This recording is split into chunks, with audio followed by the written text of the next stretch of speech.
नमस्कार। आज हम एक ऐसे शहर की कहानी में उतर रहे हैं जिसका नाम सुनते ही अक्सर बस एक ही तस्वीर दिमाग में आती है, ताजमहल। हाँ, ये बात तो है।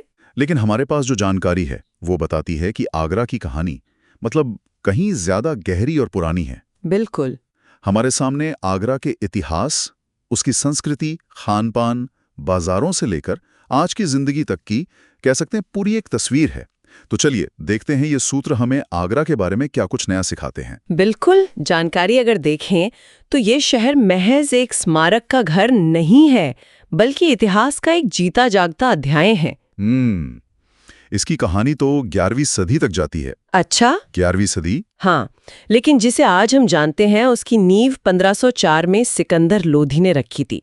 और फिर तो मुगल आए, अकबर, जहांगीर, शाहजहां, उन्होंने इसे अपनी राजधानी बनाकर संवारा। हाँ, और ये बड़ा दिलचस्प है कि एक ही शहर में तीन यूनेस्को विश्व धरोहर स्थल हैं। ताजमहल तो है ही, शाहजहां का वो मुमताज महल के लिए बनवाया गया अमर प्रेम का प्रतीक, जाहिर है। फिर है आगरा फोर्ट। हाँ। इसे अकबर ने बनवाया था ना? हाँ, अकबर ने। और कहते हैं कि यहीं से शाहजहां अपने आखिरी दिनों में ताज को निहारते थे। और तीसरा? फतेहपुर सीकरी। फतेहपुर सीकरी, बिल्कुल, अकबर का बसाया शहर जो आगरा क्षेत्र का ही हिस्सा माना जाता है। तो इन सब के बारे में ये स्रोत क्या खास बात बताते हैं? मतलब सिर्फ ऐतिहासिक महत्व या कुछ और भी? देखिए, सूत्र बताते हैं कि ये इमारतें सिर्फ पत्थर की नहीं हैं। ये मुगल वास्तुकला की भव्यता का प्रतीक हैं। वो संगमरमर पर बारीक जड़ाई का काम, इनले वर्क जिसे कहते हैं। हाँ, इनले वर्क, और पत्थर की वो नक्काशीदार जालियां उस दौर की कला का मतलब शिखर दिखाता है सब। कमाल है। और ये कला आज भी जिंदा है। बिल्कुल। आगरा का पेठा सब जानते हैं। हाँ, पेठा तो बहुत मशहूर है। और मार्बल से बनी चीजें ये सिर्फ मशहूर तोहफे नहीं हैं, बल्कि ये दिखाते हैं कि वो हुनर आज भी वहाँ की पहचान है।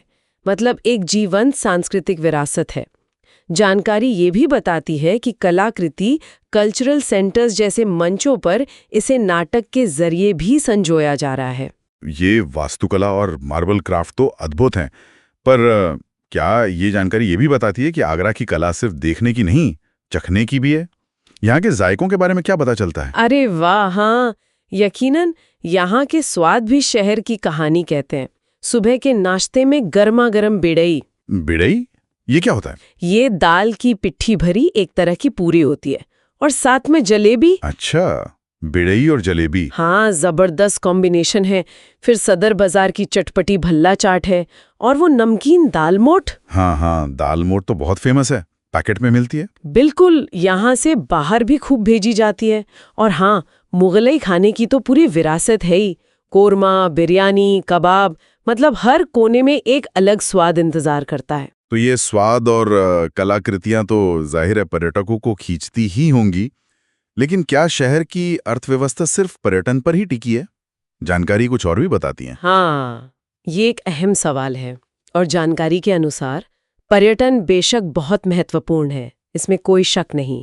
लेकिन आगरा की एक और बड़ी पहचान है चमड़ा उद्योग। चमड़ा उद्योग? अच्छा। जी हाँ, इसे भारत की लेदर शू कैपिटल भी कहा जाता है। अरे वाह, ये तो मुझे नहीं पता था। हाँ, साथ ही यहाँ के हैंडीक्राफ्ट्स और पत्थर की नक्काशी का काम भी है। ये सिर्फ स्थानीय बाजारों तक सीमित नहीं, बल्कि इनका निर्यात भी होता है। हाँ। तो ये पहलू दिखाता है कि आगरा सिर्फ अपने इतिहास पर निर्भर नहीं है, बल्कि इसका अपना एक मजबूत औद्योगिक आधार भी है। अच्छा, यानी इतिहास और उद्योग साथ साथ चल रहे हैं। और आम लोगों के घूमने फिरने, खरीदारी के लिए किन जगहों का जिक्र मिलता है? और दिल्ली से आना जाना आसान है? खरीदारी के लिए सदर बाजार का नाम तो आता ही है। हाँ। लेदर का सामान, हैंडीक्राफ्ट्स वगैरह। फिर किनारी बाजार है, पारंपरिक कपड़े, चांदी का सामान, ऐसी चीजों के लिए। और भी है जैसे शाहगंज, सुभाष बाजार, ये स्थानीय बाजार हैं। ठीक है। और दिल्ली से कनेक्टिविटी तो काफी अच्छी है। यमुना एक्सप्रेसवे से सड़क मार्ग बढ़िया है, या फिर वो तेज रफ्तार गतिमान एक्सप्रेस ट्रेन है ना? हाँ, गतिमान। उससे करीब 3 घंटे में पहुंचा जा सकता है।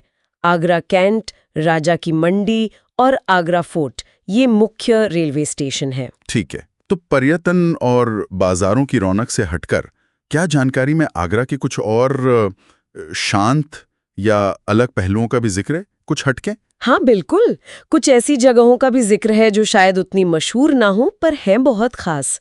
जैसे wildlife SOS bear sanctuary है। बेयर सेंचुरी भालुओं के लिए? हाँ, ये संस्था बचाए गए स्लॉथ भालुओं की देखभाल करती है।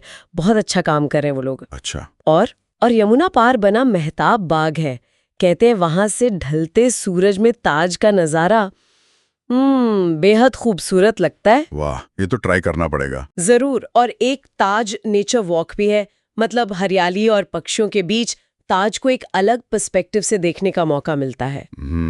शिक्षा के क्षेत्र में भी डॉक्टर बी.आर. अम्बेडकर यूनिवर्सिटी और दयाल बाग एजुकेशनल इंस्टीट्यूट जैसे बड़े संस्थान हैं, और युवाओं में कैफे कल्चर और फोटोग्राफी का जो बढ़ता चलन दिख रहा है, वो शहर की बदलती नब्ज दिखाता है।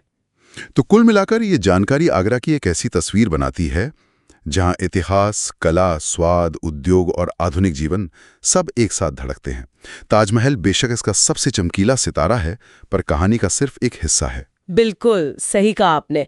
और ये सोचने पर मजबूर करता है ना कि एक शहर जो दुनिया भर में अपनी खास पहचान यानी ताजमहल से जाना जाता है, वो अपनी बाकी विविध विरासतों को, अपनी कला, अपने उद्योग, अपनी स्थानीय संस्कृति, इन सबको कैसे सहेजता है, कैसे संतुलित करता है। हाँ, ये संतुलन साधना मुश्किल तो होगा। बिल्कुल। कैसे वो वैश्विक पर्यटकों की उम्मीदों और अपनी जमीनी हकीकत, अपनी स्थानीय पहचान के बीच तालमेल बिठाता है, ये एक बड़ा सवाल है। शायद अगली बार जब कोई आगरा जाए तो इस नजरिए